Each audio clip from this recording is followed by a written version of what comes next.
Hai YouTubers! Seperti yang kita ketahui bahwa para nabi dan rasul diutus untuk suatu umat tertentu di beberapa tempat di muka bumi ini. Tujuan dari hal tersebut adalah untuk menyempurnakan akidah dan moral para umatnya dan menunjukkan jalan yang benar dan menyebarluaskan agama samawi.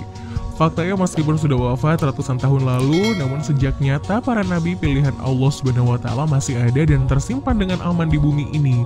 Benda-benda peninggalan nabi tersebut merupakan saksi bisu perjuangan dan jasa mereka dalam penyebaran agama Islam.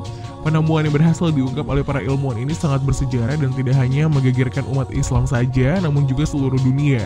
Dari semua temuan yang berhasil diungkap oleh para ilmuwan, ada beberapa di antaranya yang diyakini merupakan peninggalan para nabi dan rasul.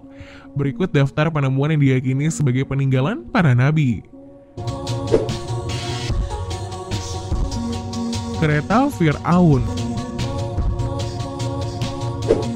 Seorang arkeolog bernama Ron Wade mengatakan telah berhasil menemukan bangkai roda kereta tempur kuno yang berada di dasar Laut Merah. Dirinya mengatakan bahwa bangkai kereta tempur Parao yang tenggelam di Laut Merah tersebut digunakan saat mengejar Musa bersama para pengikutnya.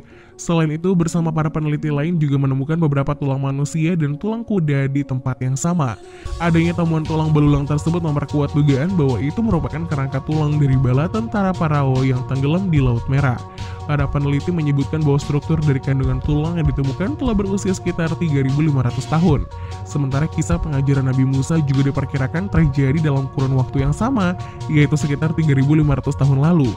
Tidak hanya tulang yang ditemukan, ada benda lain yakni poros roda salah satu kereta kuda tentara Fir'aun yang kini telah berubah menjadi batu karang.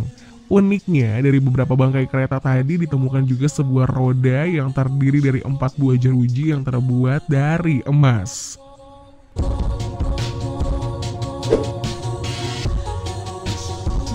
Bahtera Nabi Nuh. Sebuah kelompok peneliti dari China yang tergabung dalam Noah's Ark Ministries International mengumumkan bahwa mereka telah berhasil menemukan sisa-sisa perahu milik Nabi Nuh alaihissalam yang berada di ketinggian 4.000 meter di Gunung Agri dan Gunung Ararat di wilayah Turki bagian timur.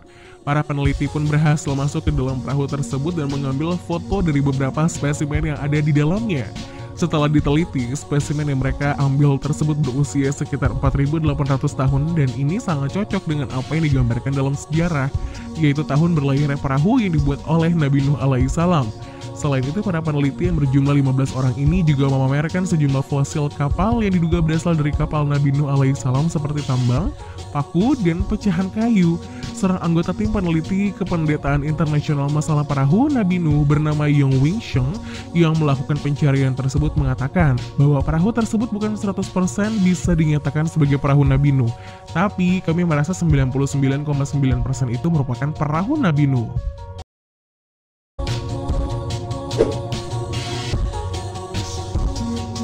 Istana Nabi Daud. Baik dalam agama Islam, Kristen maupun Yahudi, nama Daud terkenal karena melawan Goliat alias Jalut, yang pada akhirnya pertempuran tersebut dimenangkan oleh Nabi Daud alaihissalam. Beberapa waktu lalu, seorang arkeolog bernama Avraham Faustanier Sapir dari Bar Ilan University di Israel berhasil mempublikasikan hasil penanggalan karbon dari penemuan arkeologis di situs Teleton yang ternyata berasal dari abad 11 sebelum Masehi dan 10 sebelum Masehi. Bukti arkeologis ini diperkirakan berasal dari tempat tinggal gubernur Israel pada masa itu yang kemudian dihancurkan oleh invasi kerajaan Asyura pada abad 8 sebelum Masehi. Menurut peneliti, penemuan ini membuktikan ada seorang gubernur Israel yang pernah menguasai kota Yudea pada masa tersebut. Tim arkeologi kemudian menggali lebih dalam dan mengambil sampel dari lantai dan pondasi untuk mengekstrak bahan organik potensial yang dapat mereka uji, termasuk orang dan lubang zaitun. Dengan menggunakan barang-barang ini, mereka memperkirakan bahwa batu lantai yang paling baru diletakkan pada bangunan ini dipasang pada 921 sebelum Masehi dan konstruksi awal diperkirakan terbentuk antara akhir abad 11 sebelum Masehi dan kuartal ketiga abad 10 sebelum Masehi. Waktu yang diduga merupakan periode ketika Raja Daud berkuasa.